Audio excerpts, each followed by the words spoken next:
Biblia ang sasagot, itanong mo kay Soriano. Welcome po sa ang dating daan Worldwide Bible Exposition. Samahan niyo po kami sa loob ng susunod na mga oras at nakahanda po ang iba't ibang mga remote points para naman tayo po ay mabigyan ng pagkakataon na makausap si Kapatid na Henry Soriano at maibigay ang mga kasagutan sa inyong mga katanungan na may kinalaman po sa pananampalataya, espiritualidad at iba't ibang mga suliranin sa buhay.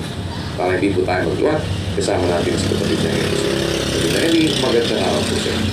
Magandang araw po mga kababayan sa lahat ng monitoring centers natin ngayon na nakakonekta sa atin. Salamat sa Panginoon, meron tayong isa pang ganitong pagkakataon na magkausap para sa pananampalataya sa Diyos. Napakahalaga po ng ganitong bagay sa Diyos. Kung para sa atin, hindi natin masyadong nare-realize kung gaano kahalaga ito. Sa Biblia po, mayroong ganitong pahaling sa Malakias 3:16. Nang nagkagayoy silang nangatatakot sa Panginoon ay nagsang-usapan at pinakinggan ng Panginoon at dininig at isang aklat ng alaala ay nasulat sa harap niya para sa kanila na nangatakot sa Panginoon at gumunita ng kanyang pangalan. At sila'y magiging akin, sabi ng Panginoon ng mga hukbo, sa araw na aking gawin sa makatwid bagay isang tanging kayamanan at aking silang panghihinayangan na gaya ng isang tao na nanghihinayang sa kanyang anak na naglilingkod sa kanya. Yung pong salita na yon ay resulta ng kanilang ginawa dun sa 16. Nang magkagayon silang nakatatakot sa Panginoon ay nagsang-usapan. Yun pong pag-uusap ukol sa Diyos, may maganda po't mahalagang nagiging resulta yun. Sabi doon sa 17, sila'y magiging akin, sabi ng Panginoon. Ang tao po para maging sa Diyos, kailangan maintindihan natin yung mga bagay-bagay na ukol sa Diyos. Ang sabi doon sa hula ni Propeta Malakias, yung mga natatakot sa Panginoon, nagsang-usapan, nag-usap-usap sila. At sila'y pinakinggan ng Panginoon at dininig. Isang aklat ng alaala ay nasulat sa harap niya para sa kanila na nangatakot sa Panginoon at gumunita ng kanyang pangalan. Ang naging resulta, sabi ng Diyos, sila'y magiging akin, sabi ng Panginoon ng mga hukbo. Yung pong maging sa Diyos tayo, ariin tayo ng Diyos na Kanya, ay bunga yon ng pag-uusap-usap na ang pinag-uusapan, hindi chismis, hindi mga kung ano-anong buhay ng artista. Ang pinag-uusapan ay yung mga salita ng Diyos. Kaya po ito ang aming ginagawa na nagbubukas kami ng mga gawain para mapag-usap-usapan yung mga bagay na ukol sa Diyos. Kasi po, kung tayo lang mga tao ay tayo lang ang gagawa, ang mas madalas na masarap na pag-usapan yung magkakaibigan, ang pag-uusap tungkol sa sabong, tungkol sa drugs, tungkol sa mga bagay ng kalayawan sa lupa, yun namang mga negosyante tungkol sa negosyo, at sa marami pang mga areas ng buhay. Pero ang isang nakakalimutan yata ng mga tao, mga kababayan, yung mag-usap-usap tayo ukol sa Diyos, tayong magkakaiba ang paniniwala. Kasi sigurado po sa ating panahon, maraming maling paniniwala. Yun ay pinagpaunan ng Panginoong Jesus na maraming lilitaw na mga bulaang propeta. Ililigaw ang marami. Ayun ang sabi doon sa 24, 4 hanggang 5 ng Mateo.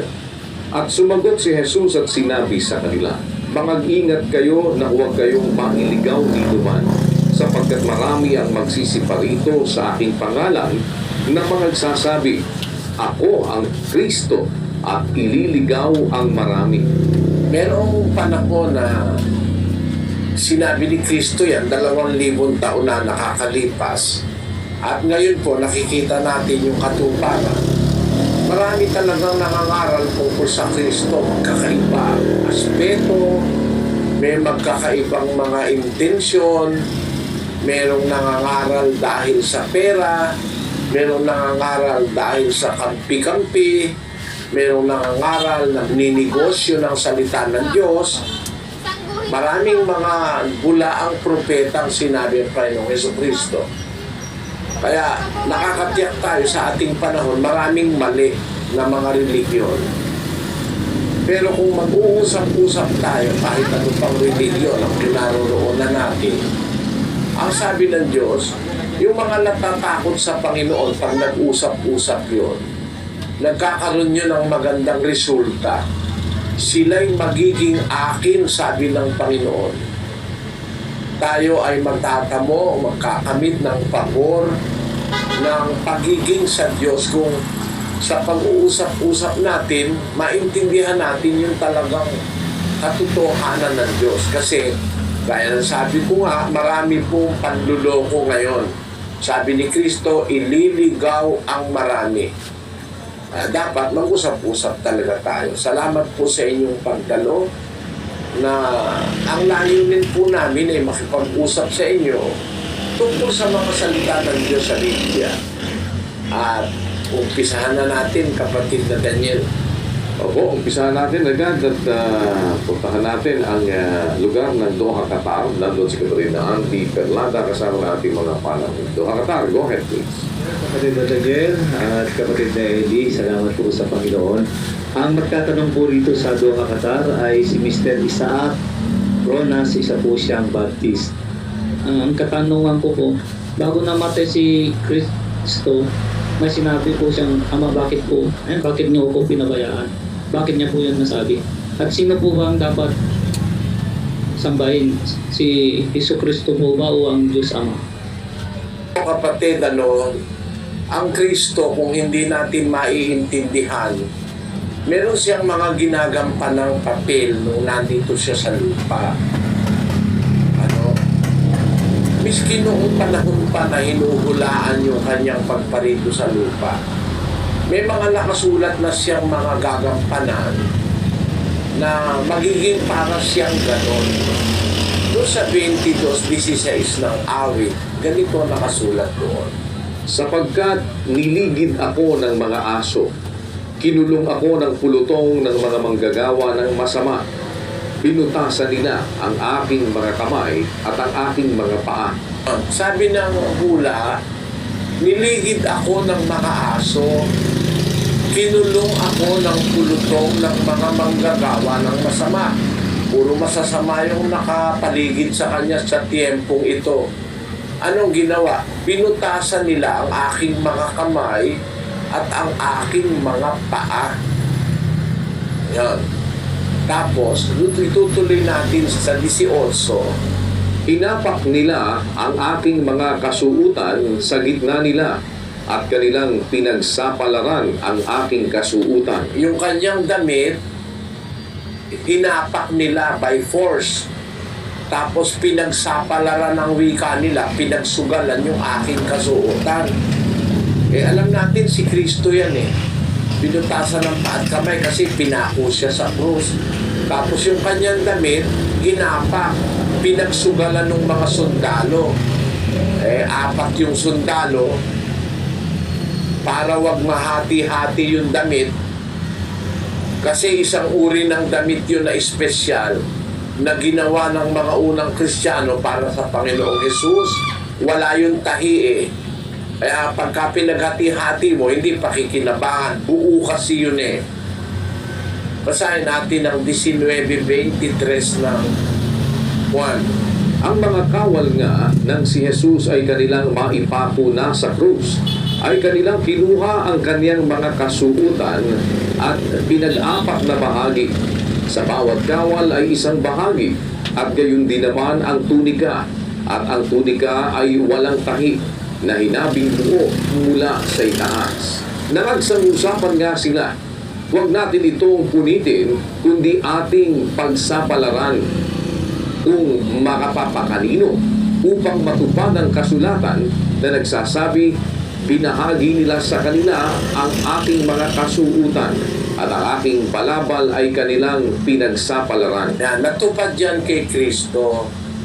Ngayon, sabi niya, binutasan nila ang aking paa, ang aking kamay, hinapak nila yung kasuotan ko, kanilang pinagsapalaran. Sino yan? Doon sa 22:6, diyan pa rin sa awit, sa mismong kapitulo.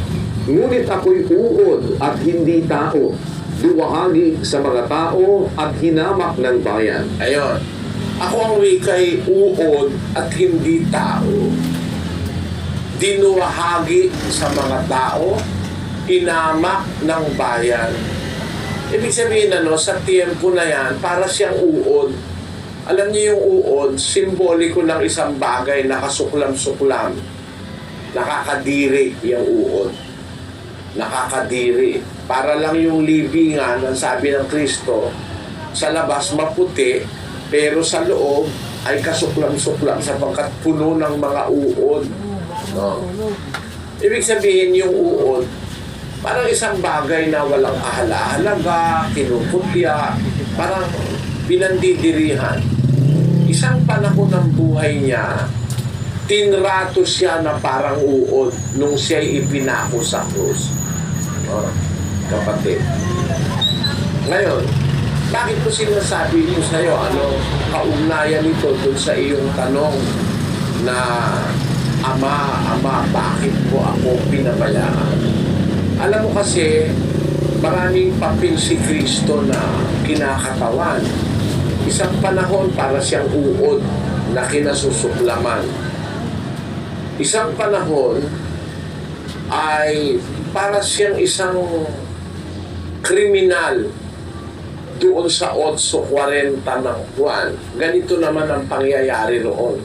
Datapot ngayon pinagsisikapan ninyo akong patayin na taong sa inyo'y nagsasaysay ng katotohanan na aking narinig sa Diyos.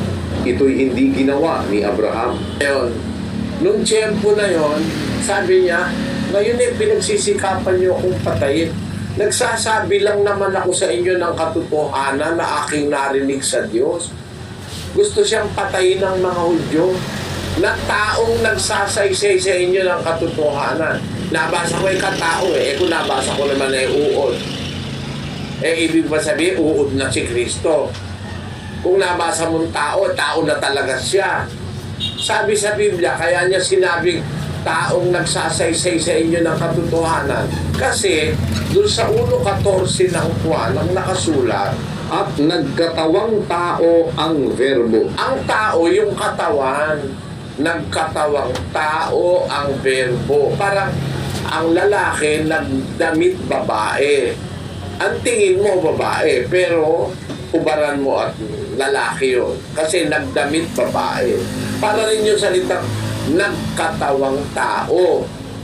Hindi naman tao yun Wala pang tao, umiiral na yun, anak ng Diyos yun.